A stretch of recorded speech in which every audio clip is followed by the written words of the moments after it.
कि एजुकेशन की बात करेंगे तो आपके पीछे 4 आदमी नहीं आएगा। स्कॉलरशिप हम दिलाएंगे, ये बात करेंगे तो 4 आदमी नहीं आएगा। हम फेलोशिप दिलाएंगे, ये बात करेंगे तो 4 आदमी नहीं आएगा। पर अगर बोलेंगे कि हम इनको तुम्हें हुक्मरान बनाएंगे तो तुम्हारे पीछे हुजूम चला सत्ता की चाबी दे देंगे। हाँ, तो तुम्हारे पीछे हुजूम आ जाएगा। से जो बात हम करने जा रहे हैं वो तो पूरे समाज के लिए होगी, लेकिन हम फोकस करेंगे सिर्फ दलित समुदाय पर। बाकी लोग को अगर इससे लगे कि कुछ लाभ है तो आप पूरा वीडियो सुनिएगा, आखिर तक सुनिएगा, तब आपको ये बात समझ में आएगी। मुक्ति के क्या मार्ग हो सकते हैं, किस किस तरह के मार्ग हो सकते हैं। पॉलो फ्रेरा की किताब पढ़ी थी, उत्पीड़ितों का शिक्षा शास्त्र, और अभी चूंकि चर्चा ये चल रही है कि राजनीति से सब कुछ हो जाएगा, राजनीति या शिक्षा। बाबा साहब को गंभीरता से पढ़िए तो उनके पूरे चिंतन मनन के केंद्र बिंदु में शिक्षा है। और एक आंकड़ा मैंने बताया था कि 1942 में 1076 ICS में सिर्फ एक दलित थे, कैबिनेट में एक दलित थे, एक ठेकेदार थे, और हाउस में एक दलित थे। आप उनके जितने मेमोरेंडम्स और भाषण हैं जरूर आप पढ़िए। साउथ बोरो कमेटी से लेके और स्टेट एंड माइनॉरिटी या जितने उन्होंने दस्तावेज दिए, उसमें उन्होंने शिक्षा को केंद्रीय सवाल रखा। ये हमारे युवाओं के लिए जीवन मरण का प्रश्न है। शिक्षा से नौकरी, बिजनेस, राजनीति, तमाम तरह के रास्ते खुलते हैं। क्या वजह है कि दलित समाज के पूरे विमर्श में शिक्षा गायब है। शायद हम लोगों ने जो चर्चा की है लगातार शिक्षा को लेकर, उसकी गूंज कहीं ना कहीं दलित नेताओं पे भी पड़ी है, इसलिए उसकी गूंज कहीं सुनाई दे रही है कि अब लोग सवाल उठा रहे हैं कि स्कॉलरशिप, फेलोशिप, फ्रीशिप क्या हुआ।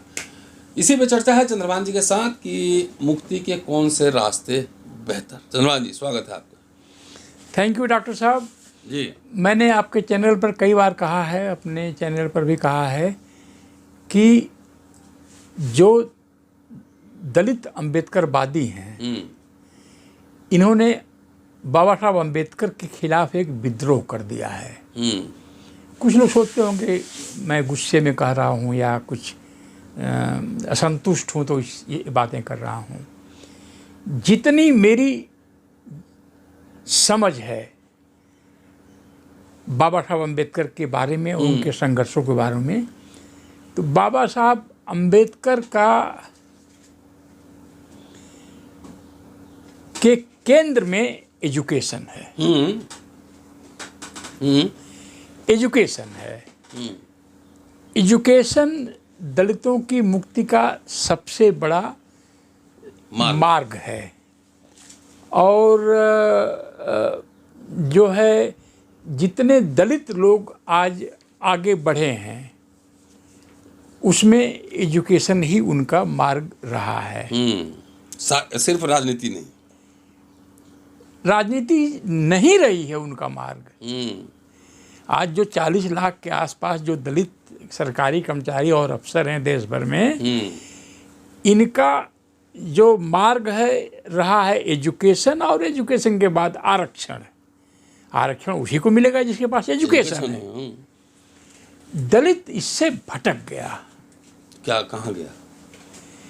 कि पॉलिटिक्स हमारा सारा काम कर देगी। इतना भटक गया कि मैं अभी जो है कह रहा था आपके, अब जब बाहर थे जी, कि 10 साल बाद दलित मिडिल क्लास की व्यथा देखिएगा। और पॉलिटिक्स इतना पावरफुल जहर है। जहर को हमारे यहाँ ईस्टर्न यूपी में माहूर बोलते हैं। माहूर, जहर, माहूर, हाँ, दोनों एक साथ यूज होता है। बिहार में भी बोलते हैं। हाँ हाँ।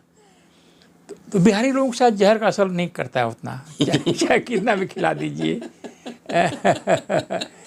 इतना ज़्यादा जहर खा लिया दलित समाज ने कि इसको खिलाने वाले, मैं समझता हूँ इसमें कहीं RSS की बड़ी योजना रही होगी कि सारी नौकरियां दलितों की खत्म हो जाएं तो भी दलित चू नहीं करेगा। कर भी नहीं रहे, कहाँ कर रहे हैं? शिक्षा फेलोशिप सब हम लोग बात कर ही रहे हैं लगातार। तो अंबेडकर बात के खिलाफ जो मैं विद्रोह की बात कर रहा हूँ, इसमें मैं हमेशा एविडेंस का आधार पर, मेरे पास तथ्य होने चाहिए। और इस बात के तथ्य है, यह एक तथ्य है कि आज के समय में जितने भारी संख्या में अम्बेडकरवादी हैं इंडिया में, इंडिया के बाहर, इतने कभी नहीं रहे होंगे। और जैसे जैसे दलितों की अम्बेडकरवादी संख्या बढ़ती गई, वैसे वैसे दलित अधिकार खत्म होते गए। और जो सबसे बड़ा अधिकार था एजुकेशन का, एजुकेशन, फ्रीशिप, फेलोशिप, सब कुछ, हाँ, सब खत्म हो रहा है। केवल कुछ दलित मिडिल क्लास के लोग, मैं समझता हूँ कि 25% लोग सरवाइव करेंगे, 75% लोग नष्ट हो जाएंगे।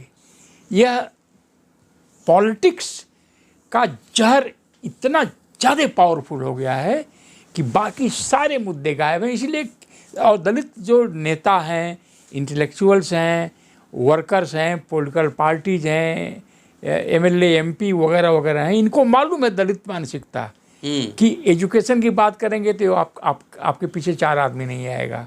स्कॉलरशिप हम दिलाएंगे, ये बात करेंगे तो 4 आदमी नहीं आएगा। हम फेलोशिप दिलाएंगे, ये बात करेंगे तो 4 आदमी नहीं आएगा। पर अगर बोलेंगे कि हम तुम्हें हुक्मरान बनाएंगे, तो तुम्हारे पीछे हुजूम चला सत्ता की चाबी दे देंगे। हाँ, तो तुम्हारे पीछे हुजूम आ जाएगा।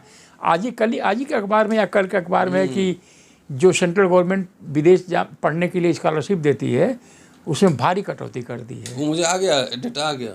हाँ, अब मुझे कल एक फ़ोन भी आया था कि इसको उठाइए मुद्दे को। हम लोग तो इतने वर्षों से उठा रहे हैं। क्योंकि बीजेपी को मालूम है कि शेड्यूल कास्ट को अगर महाराष्ट्र गवर्नमेंट 75 स्कॉलरशिप हर साल दे रही है, तो ये गवर्नमेंट 100 या कितना है, ये क्यों नहीं दे पा रही है?